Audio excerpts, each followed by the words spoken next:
All right. Back in the action here once again. Time to get back to work here, guys and gals. Monday evening, after all. It's April 27th, 2020. My name is Joseph, and as always, welcome back to your nightly newsletter. Now, if you're here for the first time, it's great to have you with me because my job tonight is to help us find the best entry setups for tomorrow's trading session. And I got a jam-packed video in store for you tonight. Get the charts all prepped up in the background. As you can see, we got some oil, some S&P, and of course, some gold on the video tonight. Got a lot to talk about on my three favorite markets. We'll break it all down in just a few moments. I also want to grab the calendar tonight too because we're going to the last few drops of the month of April. The month of May starts on Friday. It's the end of the month. It's earnings season. I'm going to get a bunch of news. A very busy, kind of jam-packed end of the month.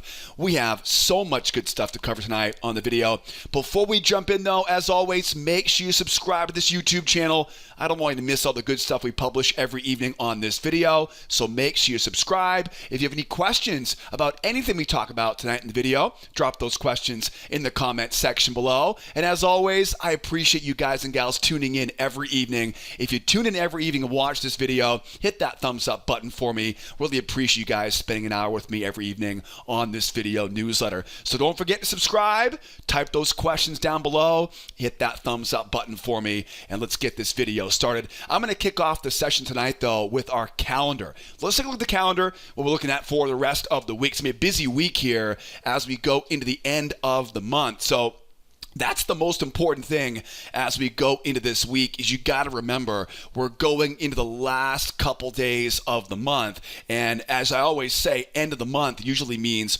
more volatility. Now, today was a pretty good example, right? Today was actually a pretty mild, volatility day. Oil dropped like a rock. S&P continued to rally. And of course, gold got pretty choppy. We'll talk about these marks in a moment. But I think that might be the end of the kind of sleepiness we see here this week, because as we go into Tuesday, Wednesday, and Thursday, these are the last 72 hours of the month of April. Now, that may not mean a lot for us. We're just a bunch of lonely old day traders in our home offices. But if you work for a trading firm, your job could be on the line if you don't get your numbers right before Thursday evening's close. So if you're a money manager, if you're working for a trading firm, if you're working for somebody else right now doing this, month-to-month numbers are critical. So what happens is at the end of the month, we start getting traders becoming more desperate, right? They try to get desperate to dig themselves out of holes or their way up on the month, and they start to get a little bit loose with their trading rules. So do expect increased volatility over the next couple days here as we go into May Day. We've got a holiday coming up, not in the U.S., but Friday is a holiday in a lot of places. The U.K. comes to mind. I believe China has a big holiday on May 1st as well. So we got a big holiday coming up. Again, not much of a holiday here in the U.S., and I'm sure this year, because of the coronavirus lockdown, the whole May Day celebrations, which are pretty cool to watch, they probably are not going to be happening, I would imagine. I don't think you can do social distancing with that dancing on the pole here. Maybe you can, right? We'll find out. We'll find out later on this week. Anyways, lots of volatility as we go into the end of the month. It's also earnings season right now. As we go into, for example, tomorrow's trading session, you've got companies like Alphabet, which of course is Google, Starbucks, big banks like HSBC, Ford, Caterpillar, UBS, big S&P companies and NASDAQ companies reporting tomorrow before the open and after the close. On Wednesday, we've got companies like Microsoft and Facebook. You've got things like Tesla, VW, and Boeing. They're reporting on Wednesday. And Thursday, you got kind of Tech Thursday, right? This is the day all the NASDAQ traders are drooling over here right now. You got Twitter, Apple, Amazon, Visa, a lot of big tech names reporting on Thursday. And of course, again, on Friday, we got that kind of the holiday here in a lot of places around the world. It's also important to note as well, on Friday, it's not just the beginning of the month. It's not just a holiday, in places around the world. Monday, May 1st, is also the deadline for those OPEC production cuts. Remember the production cut that supposedly saved the day a few weeks ago? Yeah, they're supposed to have that all in gear by Friday, by Friday, May the 1st.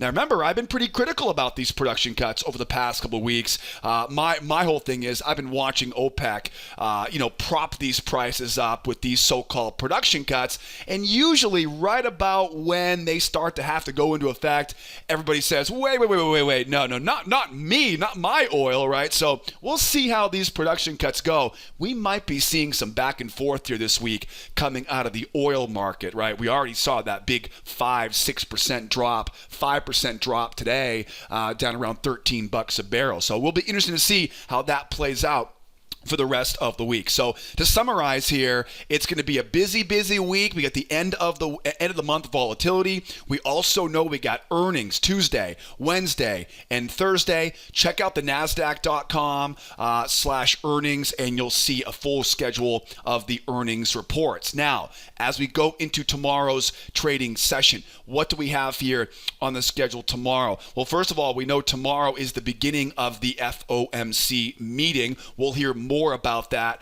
or more from them on Wednesday afternoon. We'll talk more about that in tomorrow night's newsletter. I'm not going to bog us down too much on that right now. We'll talk about that more tomorrow because it's probably not going to affect us tomorrow too much. What I would imagine though is as we go into the end of the month and we start getting more earnings, S&P, NASDAQ, E-minis will definitely be in play early tomorrow and late into the day as well. Looking at big news tomorrow, international trade at 8:30. I would imagine though that 8:30 news is probably not going to be the big news report tomorrow. As I look down the line here, I've got that Case-Shiller home price index. I got consumer confidence. Those are the two ones I'd be looking at for tomorrow. Home prices are definitely going to be on everyone's radar right now because of this pullback in the economy, and of course consumer confidence at 10 o'clock tomorrow. So if you could only be at your desk tomorrow for an hour, 45 minutes, that would definitely be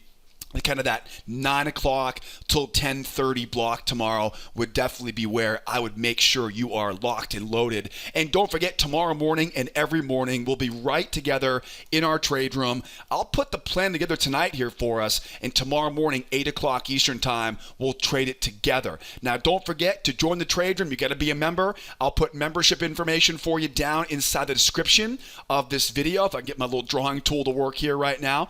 So if you do want to get registered, make sure you do it soon tonight. That way you can get in for tomorrow morning. I'll put all the membership links that you need there in the description of the YouTube video. All right, let's keep going here. We know when the big news is tomorrow. We know when you got to be at your desk. You know how chaotic this week has potential to be. I hope I see you there tomorrow with me in the trade room. Let's jump into some charts though. You got a lot to cover here tonight. I got some crude oil, some S&P, and of course some gold. I'll tell you, Gold has a lot of great, not only learning, but hopefully earning opportunities on gold. I'm going to save that for last here tonight. The S&P, boy, I'll tell you, the S&P today was very interesting because for the first time in a couple of weeks, we saw the oil price go lower and the S&P price go higher. A very big sign of things to come here. That correlation we talked about early last week appears to be breaking down right now. But I'd be lying to you if I said everyone wasn't talking about oil right now. Let's jump into that oil here, and we'll come back and we'll circle back for the S&P and the gold here. What do we know about oil right now? What do we know about oil here? We know we have kind of the tale of two ranges. We finished up last week inside that range around 17, and I wouldn't be surprised if that trading range, which is pretty much a magnet at this point, I wouldn't be surprised if that range really drags us up as we go later on. Now remember, we got that big OPEC, that OPEC production cut deadline at the end of the month. If they can't get their act together, we've got a lot more space now waiting down below, all the way down to that rock bottom. I know it seems ridiculous to say this number, $6.51. That was that big kind of bloodbath low that we saw before they got that rally last week. So Those are the two ranges we're watching for. I've got this big range up overhead. If the buyers can get a hold of this, that's definitely where they're trying to go. I've got that big target down bottom. If those bears can grab hold, they can get this thing moving here. They're going to want to retest those lows here this week. The most important thing I see here is it's a bear market down into a trading range. Anytime I have a range bound market, I want to buy low, I want to sell high, and I do that by focusing on failures. So as we go up, I want to be selling above the top of that range. As we go down, I'm trying to be a buyer below the low of that trading range. I try to stay out of the middle of the range. As you can see, that's why I call it my no trade zone. So that's the basic principle. It's bearish, so I'd like to be a seller rather than being a buyer, right? So I have that big bear move down into that trading range. That means there's a lot more reliability being a seller above the high than there is being a buyer below that low. But, range bound markets tell me buy low, sell high, avoid the middle. And because this one's bearish, I know my odds a little bit better, right? Selling above the high of that trading range. Now, that brings me to kind of the next big problem here, and that is we don't really have a lot of open space to be a seller. You'll notice this does not look like, we definitely had a very strong bear move down, but you'll notice though we're seeing higher lows, right, as we come off that major low, and that's creating this rising support trend line. This rising support trend line is basically one big headache for those sellers. You'll notice they've really got to get up nice and high here before they'll have any real open space to be trading with. And that's a big part of this, because if I get a move higher here and I want to be a seller right now, I got to be careful. I can't just sell into that rising support. So really at this point, we know we're bearish. There's no doubt about that. We know there's this big magnet overhead, and I've got this trend line coming up. So what I'm thinking is for me to want to sell, I'm going to want to sell as high as I can sell right now, which means I'll want to be selling probably up inside that second battle zone, probably using that trend line. But the pattern I'm going to have to use on this is where this trend line comes in handy, because knowing where that support trend line is, I'm going to really have to be careful with my sell setup. For example, as we go higher here, I would normally look for the buyers to come in and try to buy that pullback, and I would sell into their stop losses. But that's not going to be a very reliable trade right now because of that rising support. We may also see they may hold that pullback and make a run, and we get that target we're talking about earlier above the high of that range. So how can I sell this thing right now without dealing with or without having to suffer through that bounce off that trend line? The best way for me to be a seller right now as we go higher is I'm going to look for what I call a trap setup, which is basically where as we pull back, I'm looking for the buyers to try to buy once, buyers try twice, and I'm looking for a little trap above these highs. Okay, trap patterns. Trap patterns are my go-to pattern whenever I'm concerned about selling into support or buying into resistance. So my first kind of clue here is I know we're bearish. I know we're range bound. I want to be selling high. I think about, okay, how do I do that safely? This trend line makes it very difficult, so I have to use a trap pattern. Now, another way I could look to sell would be if the market starts going sideways here. Let's just say, for example, the market falls asleep here and we're still going sideways. Now that trend line comes over now. Now I can use that trend line on the other side of the coin. Now, this is unlikely. It's unlikely we spend that much time going sideways tomorrow, but I've seen stranger things happen. So I would say too, don't underestimate the potential. We may go sideways here. And if we do go sideways, now that kind of blurs that trend line a bit. I'd love to use it. That would be the ideal. But what you want to do, though, is you want to make sure you're up inside this area here. So the trend line may not be that important. What I really want, though, is I want to get up, get above that range, look for those buyers to come in and try to buy that pullback, and I look to sell basically what you're doing is you're waiting for a breakout pullback. You're waiting for that pop higher. You're waiting for those buyers to buy the pullback. And once they buy that pullback, you know exactly where their stops are, and we can sell right into those stop losses. I call those failure patterns. So one's a trap, one is a failure. Now, what if this thing starts to fall apart, right? What if we make a nice strong run going lower here? We know where they're trying to go, but I've got to break free of this range. What you got to remember is a range is a sign of balance. Okay, if the market was really that bearish from here, they would not be going sideways. So I got to break through that area to kind of give me some proof down here that I can keep selling. So what type of proof do I really want? I want some momentum. The problem is I don't trust a breakout. So a strong move down is not going to be enough for me to trust. I'm going to have to wait and get a pullback off the moving average, and I'll talk about why in a second, and a strong move off the moving average. Once I get that 1, 2, 3, what I call 1, 2, 3 breakout, it's basically that's my proof. Once I get that jump off the moving average, that's my proof now. The bears are back, baby, and now we can start to look for selling short now again. I can mark my trend line here. I can use that to find my hidden channel, and I can look to sell off the top of that hidden channel. I call these 1, 2, 3 breakouts into hidden channel pullbacks. So those are the three basic setups I'm watching for on the oil. One is a trap, right, to avoid that rising support. The other is if we just keep going sideways here and we kind of blur that trend line's no longer as important anymore. Can we get the pop up above? Can we get the buyers to try and fail and we can sell it right back down the range? Or do we get that 1, 2, 3 breakdown, mark up that low, mark up those hidden channels, and we're selling off the top of the channel? Now, we got to talk buy side here, because as we get closer now to that production cut deadline, let's talk buy side. There are really three patterns I'm watching for to be a buyer on oil right now. I mentioned earlier it's a range, and you can actually buy underneath the range.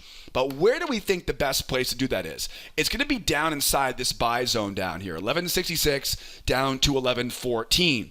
The problem is momentum is very bearish. And so if I want to be a buyer on this, I need to look for really one of my favorite reversal patterns, the one I would trust the most for a new trader. And it's called the crown reversal. Now, crown reversals are really powerful. I want to give you a tip on these. These will usually take longer to set up than you think they will. So you want to stay away from the fast time frames, the micro examples of this, but you'll see lots of these patterns all over the place. You can see an example right here, right? We drop down, we pull back, we go lower, and see what they're doing, right? They're picking bottoms. That's all they're doing. They're grabbing those traps. This is exactly what I'm talking about over here. Now, I wouldn't do it in the same location as the first example. You're going to want to get underneath those lows and look for that crown reversal pattern. Again, it's a reversal pattern, so make sure you go small size, right? Not the time to go adding more contracts to your position because you're going against that trend. But as you can see, though, crown reversals are really reliable when you've got a level of support to work with below a trading range. I would never recommend taking crown reversals just in the middle of nowhere, right? You got to apply them in the right situations. Now, speaking of the right situations, we'll be doing this together tomorrow in our trade room, obviously. But if you're not going to be with me tomorrow in the trade room, the next best thing to learn the strategy is to grab our free trading course. What I'll do is I'll put a link in the upper right-hand corner for you. Grab that link that's popped up and register for our free course. That way you can learn all about these patterns, the traps, the failures, the crown reversals, but more importantly, you can learn the structure of where to look for them, because it's not enough to just have a good pattern. You have to have the right situation, right? The right context to make it all work. Grab that free course in the upper right-hand corner, and I'll teach you all the details as part of that free course. And again, like I mentioned earlier, right, we'll do it together tomorrow in the trade room. I'll put all the links in the description of this YouTube video. Now, there's two more here though for the buy side. One of them is that 1, 2, 3 reversal, right? Now, again, I don't want to buy the first pullback here. I don't want to buy that first pullback because look, right? The last time we saw a big move up, they fell flat on their face. So I can't just assume a big breakout will work. What I can do, though, is I can wait for the pullback and wait to see if they can actually hold that. Once I see the 1, 2, 3 breakout, now I've got my highs, I've got my lows, and now I'm looking to buy the low of that new hidden channel. Where's my target? You got it. Up at 17, right, to hit that weekend gap. Up at 17, 19, 17, 20. Now, another possibility here is that we get this thing to really rip. It really rips higher. If this thing really races higher, remember, it ripped lower already, so easy come, easy go. If it really rips higher here now, what I'll do is I'll look for what I call a two-try trap. Now, two-try traps are really great patterns. The key, though, is it's got to go up, jump, and run. Once it jumps and run, don't chase after it, but watch for a shallow pullback. That shallow pullback, which barely hits the moving average, that now becomes your entry with a trap low. I call these two-try trap patterns. They're very effective when you've got a strong momentum push. Keep in mind, if this thing jumps, there's going to be a sense of urgency, right? People are going to know where they're trying to go. They know we're trying to go back to that range overhead, and they're going to chase this thing. You don't want to chase. What you want to do is you want to trade professionally. Trade the trap. Buy low, buy it swings. That's where you're going to find the most reliable setups here as we go, as that FOMO kicks in on the way back higher. So now you got my plan all buttoned up there nice and tight on the oil here, both the bulls and the bears. Let's keep moving though. And again, don't forget, grab that free course talked about, right? You'll love the course. Everyone loves that free trading course. Now, about some S&P here. S&P, let's grab the E-mini here.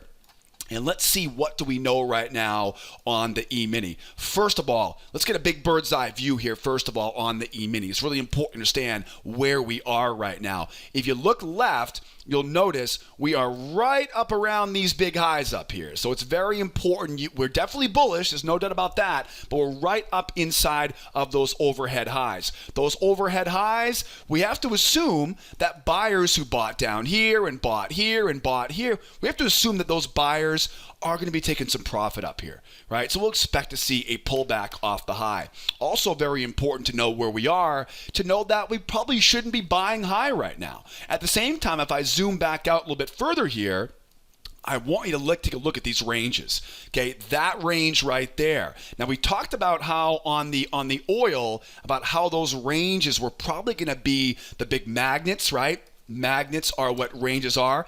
If these buyers, if they lose their grip, that's where we're headed. 2,800. If the buyers can't hold this, remember last week we came out of there red hot last week into this week, and market just kind of almost like a blow off top, right? Almost the way that it punched and it went higher there.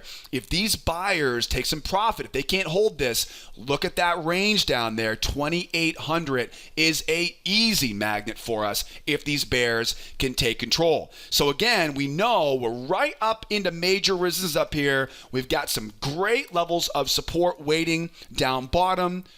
Really got a lot of great milestones in the chart. Next thing is this 1, 2, 3-legged move? Now, there's always going to be exceptions to every rule, but a lot of times, though, when a market goes 3 legs, it's not going much further, and we'll start going into a range here tomorrow. So I do want you to keep an eye on the possible range brewing up here, and we'll talk a little bit about that here, right, as we go. There could easily start seeing some sort of sideways range up top there, and I want to make sure that you get a good plan there for it as well. So a lot of stuff here, but we know we're bullish. That's the most important thing. We know we're up at a level of resistance. If these buyers can't hold on, though, we got a lot of wide open space here right down below. Now, let's get a little more close up on what happened here in today's price action. Let's get that off the screen here so we're not too cluttered, and then we'll go forward. This is basically a spike and channel pattern.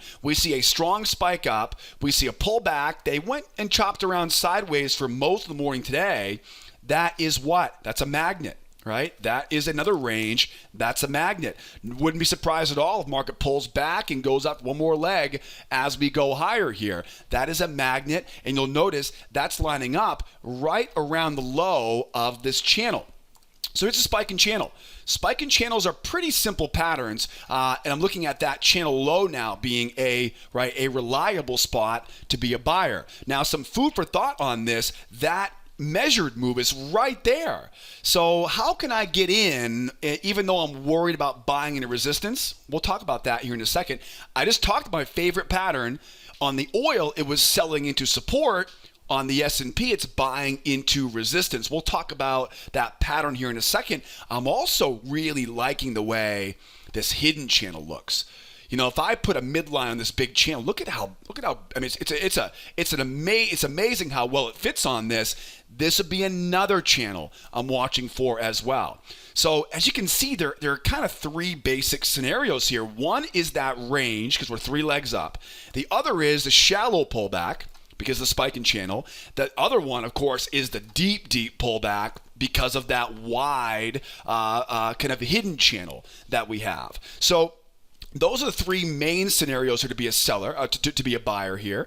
To be a seller off the high, I've got to look for a reversal pattern to sell off the high. We talked about that a moment ago. We'll cover that here in a second. I would also imagine, too, if they can get some momentum going here, we've got this big range down there to be a nice spot for bears as well. So I think there's plenty of opportunity right now on the S&P. To be a buyer right now, I want to be a buyer off support. I really like the fact this range is right there. I've got this trend line support right there, the channel low right there. I really like this buy zone, that 28.55 to 28.60 area. My only concern, as I mentioned earlier, is we're buying a little bit high right now. We're right into that triple measured move. So as I pull back into that area now, what's the best pattern for me now to be a buyer, but buying in a safe, reliable way? So I'm not buying into that measured move. It's going to be a trap pattern, isn't it? We're going to want to wait for the bears once, wait for them to try twice. That's going to give me the ability now to really be more confident in buying off of this support area, and of course doing it at a relatively lofty area, right? It's kind of the nosebleed seats up here. Now, again, we're bullish, and I want to investigate those opportunities, but I have to be prepared, right? You have to be prepared here to be buying into something like that. So that's why I look for a trap on this, a trap entry in the shallow pullback. This is just like we talk about oil, right? But the opposite direction. Now, what if we really dump though, right? What if we really collapse now back down into that trading range?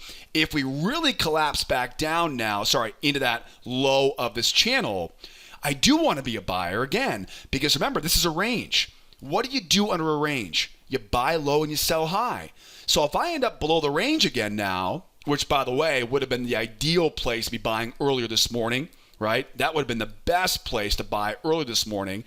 We never got that deep pullback though. If they get that deep pullback, everybody who came in this morning will look left and say, you know what? We're back right where we were. This is a great spot to get long. The problem's going to be though, it's way too bearish. At this point now, I need some sort of pattern that'll be reliable for me to buy even when the market looks really bearish. And to do that, I'm going to use what I call my nested failure pattern, which is basically like a failure with one more try. So what I'm doing is, what I would normally do is look for sellers to come in, sell off the moving average, and also be buying their stops. The problem with this scenario, though, is it's just too bearish on the way down. The pullback is too deep. I like the deep pullback, but it comes with the cost, right? A deep pullback comes at the price of momentum. And whenever you have a lot of momentum in the market, you're not going to be able to knock those bears out that easily. I'll make sure they try once. I'll make sure they try twice. And the goal will be to find my way in after the sellers now commit twice off the moving average. See, it's important to remember that when you have this much momentum, the bears are not going to give up without a fight, right? They'll try once, they'll try twice, and then I know exactly where those stops are. I know exactly where their pain points are, and now I can buy right into those stop losses. Now, this pattern, this is what we call a nested failure pattern. These nested failures, they oftentimes result, well, in this pattern back here. which is called a two-try trap. We make a strong run up, a shallow pullback, a higher high. We just talked about this pattern on oil, if you recall, right? There's your two-try trap pattern. Take that pattern and put it right back over here, right? So now we see that shallow pullback, that higher high. Again, this will usually be just a little bit above the moving average, and then find that two-try trap pattern. That's a great setup as well, right? So think about a nested failure off the low. I call them nested failures because there's two failures kind of nested inside of each other. And then, of course, it's that two-try trap pattern as you go back up to retest the high. Now, at this time, right, at that point, that covers the shallow pullback. That covers the deep pullback. Again, we're 3 legs up right now. So what if we go sideways here? If we end up going sideways, this will really kind of, I wouldn't say disqualify a lot of this, but if we end up going sideways, this trend line is your best friend right here. If we go sideways, that trend line right there is your best friend. So let's say, for example, we go up, right? We're bouncing around here going sideways now. What do we do in a range-bound market? We buy low, we sell high, and we focus on failures. The key is to find those support levels, like the top of that range, like that trend line.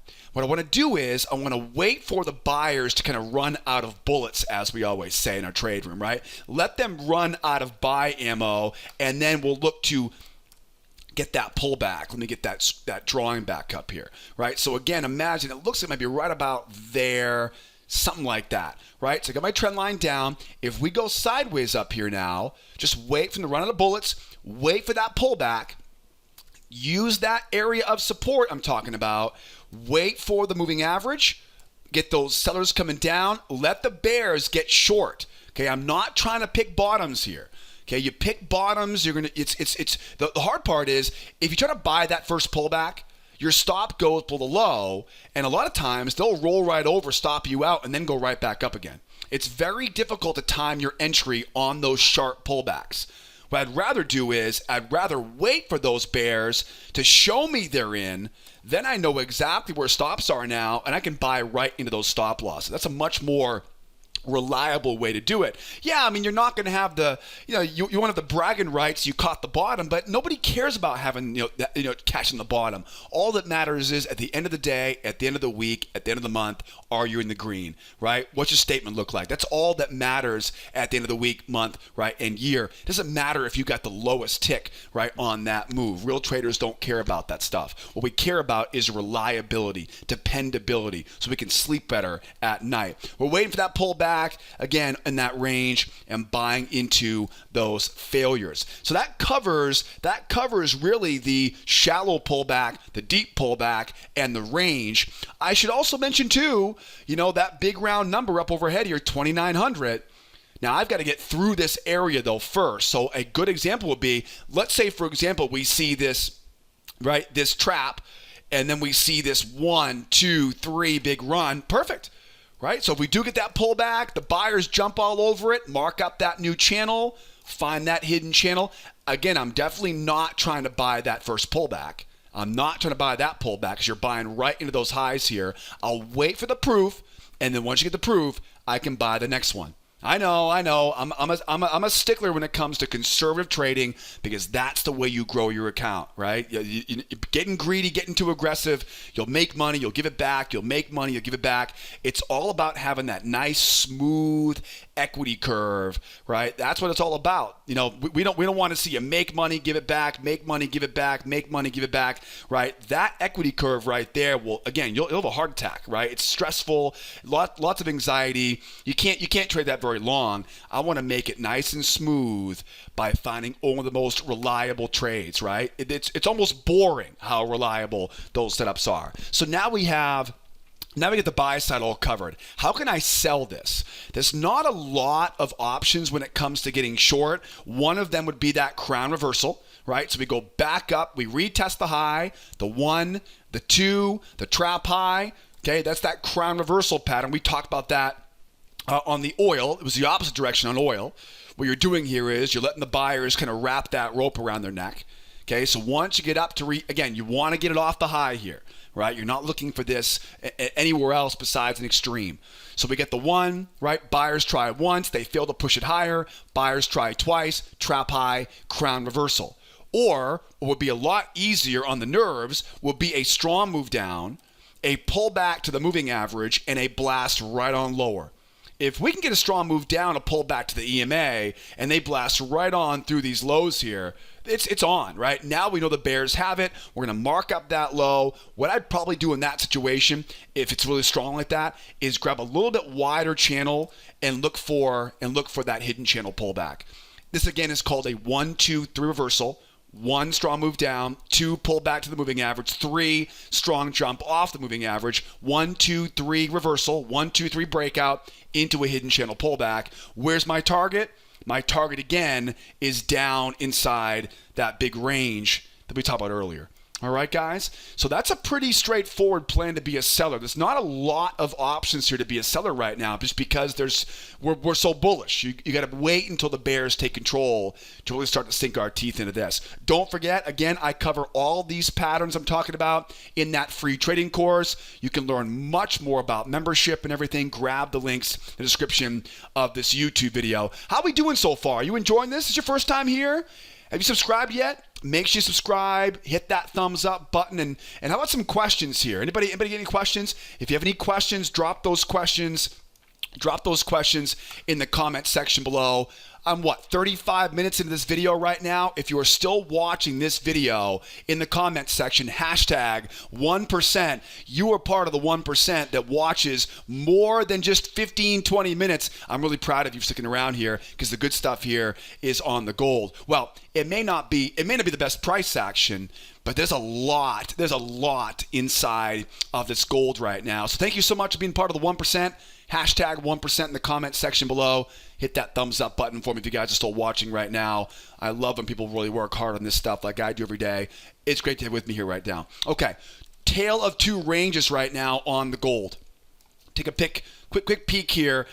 Tale of two ranges. The big juicy, right? The juicy range near 1695, 1690.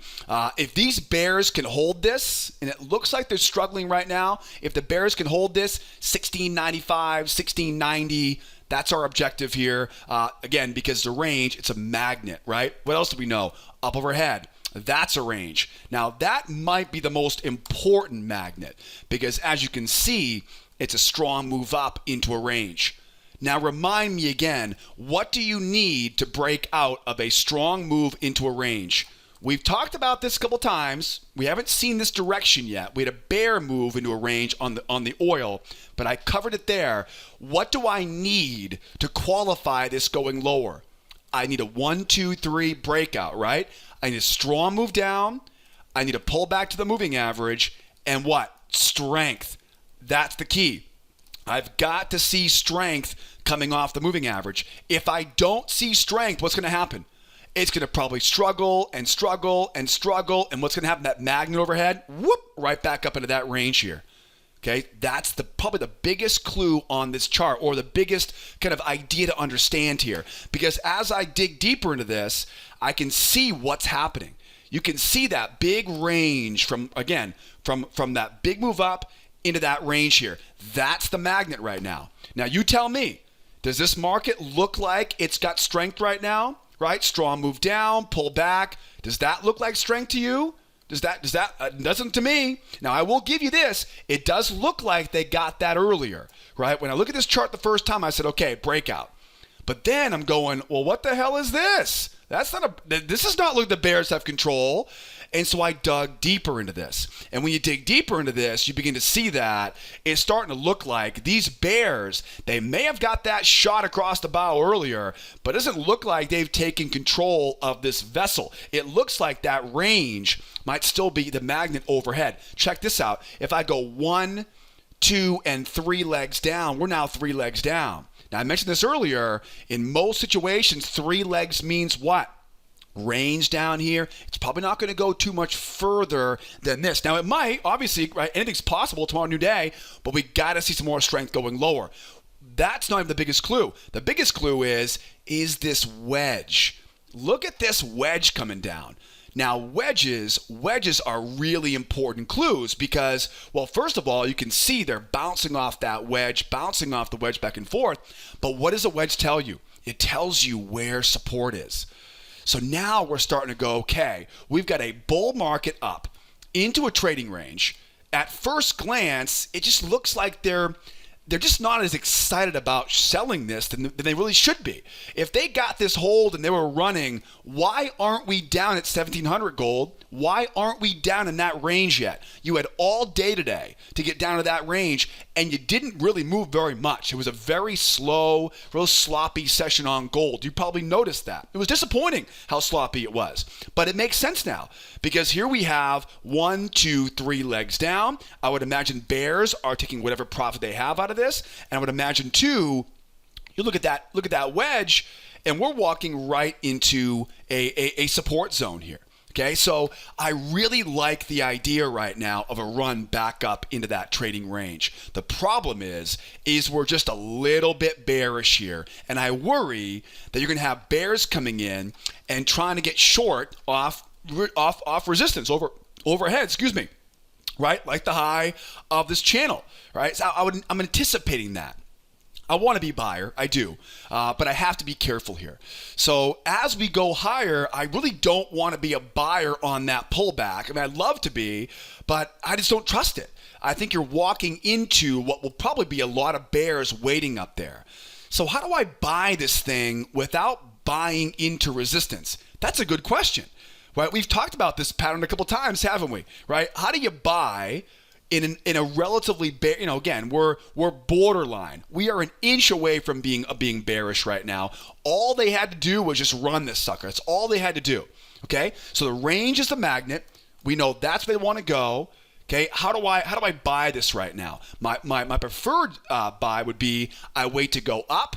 I wait for those buyers to try once, try twice, and traps. Right, traps are always my go-to pattern.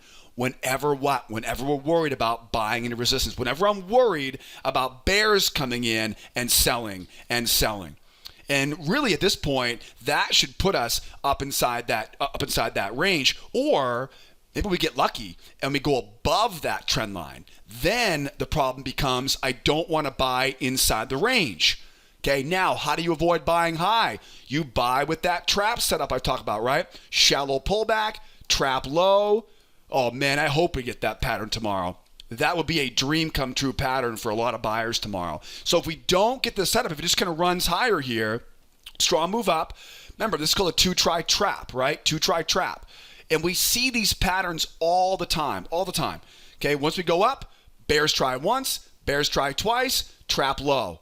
Okay, mark it, right? Mark that down. Shallow pullback, higher high, trap low. Off a level of support. Would make that a perfect opportunity to buy below the overhead resistance, buy before we get in the range, use that range as a magnet, right? Those are some opportunities here as we go back higher. Now, another way to be a buyer on this, which is not going to be as reliable, is to get down into this battle zone, right? I call them battle zones, support zones, if you will. Now, I'm going to have to look for a reversal pattern here. What do you think is the best reversal pattern for me to be buying in a little bit more bear market that I'd like to be? A crown reversal, right? I know, same pattern, but we don't need different patterns, right? Too many people think we need different things for everything. We don't. Okay, you can use these same setups in slightly different context, right, in many different ways. Once you learn the core key components, once you learn what ranges are, how to use channels, then you learn where to look for these patterns. Once you know where to look for them, then it's just a matter of putting whatever pattern in there, right, that will work there properly. A 2-try for the bears, trap low, and right back up. That is a crown reversal off the wedge pattern low. All right, crown reversal off the wedge pattern low. So 3 basic setups, right? 1 is off the top of the channel. 1, 2, right? Trap low. The other, of course, is that strong move up, 2-try trap, ideally off of the high of that channel, somewhere off support level, ideally. Or as we go lower, it's that 1, it's that 2, And remember, these patterns oftentimes take a lot longer than you think they will. They oftentimes take 15, 20 minutes. Not going to be a 1-minute candlestick that triggers this pattern, right? Got to be patient on those patterns. Now, how could I be a seller on this right now? There's a couple options here, really. The first one is I have to be suspicious of this move going higher. So if I want to be going higher here, right? If we go higher right now, how do I sell this without getting into trouble? Nested. That's the key, right? Let them try once, let them try twice, and then back down from there. Now remember, this goes right along with that move up, right? That up and trap low, right? So remember, those are two different patterns here. One of them is the trap, higher high, trap low. The other one here is we go up, we go 1, we go 2, and we're selling from there. That will be a nested failure pattern, right? No trap necessary, wouldn't hurt, definitely wouldn't hurt. We go up, we'll trap high there, would definitely not hurt. But as long as we are combining the top of that channel, as long as we're selling off resistance, I think the buy side has it right now. If you want my opinion, right? I think the buy side have it. But maybe you're laughing at me saying, no, Joe, right? I want to be a seller here. If you want to be a seller, sell it with a 2-try nested. But again, it does feel like that range could be calling our name here at 1750 right here for tomorrow. I should also mention, too, that if they go sideways here for a while, if we sit here for a good chunk of time overnight into tomorrow, that will really confirm the overall bearishness here. Just like the S&P confirmed its bullishness today by holding high, if the gold confirms its bearishness by holding lower, we really can't argue with that. So if they do hold down here for a good chunk of tomorrow, I'll of course keep that channel up here. We'll use that as resistance. But most importantly, though, what do we do in a range? We wait for the price to go up. We wait for those buyers, try to buy the pullback, and we sell into those stop losses. Buyer failures, right? It's basically a breakout pullback failure pattern. We don't trade breakouts. Breakouts are unreliable if you haven't learned that right already on your own. The next thing is that move lower. The move lower would be great. We got that big range down there, 1695. What do we need though? 1, 2, 3, break down, mark the low, mark the high, find my new hidden channel, and get short off the high. Or it could also be a strong, sharp move down. Okay, in these scenarios, that's when you want to look for that 2-try trap, right? A bit shallow pullback, lower low. When you see a sharp move lower like that, shallow pullback, lower low, trap high, 2-try trap. Right? And we're looking to always try to combine that with some extra level of resistance.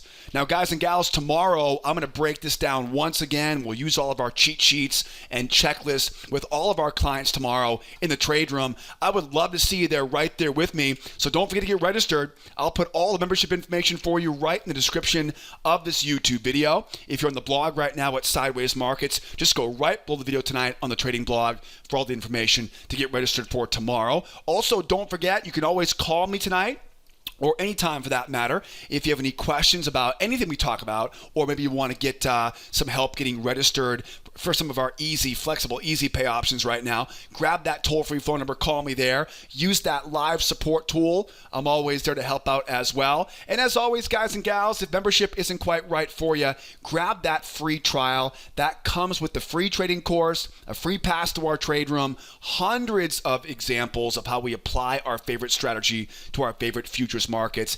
If you're not going to be a member, make sure you grab the free course as part of the free trial. And don't forget to type those questions in, hit that thumbs up button for me, and subscribe. For now, though, let's get some rest. Boy, busy day here. Busy day. I know I'm a little bit late on this video right now. So thank you so much for tuning in. Come back and see me tomorrow morning in the trade room, 8 o'clock Eastern time. If not, we'll see you guys tomorrow night, same time, same place on the next edition of this nightly newsletter. My name is Joseph. As always, be well out there. Be nice to each other, will ya? And be here next time. Adios, amigos. Bye-bye for now.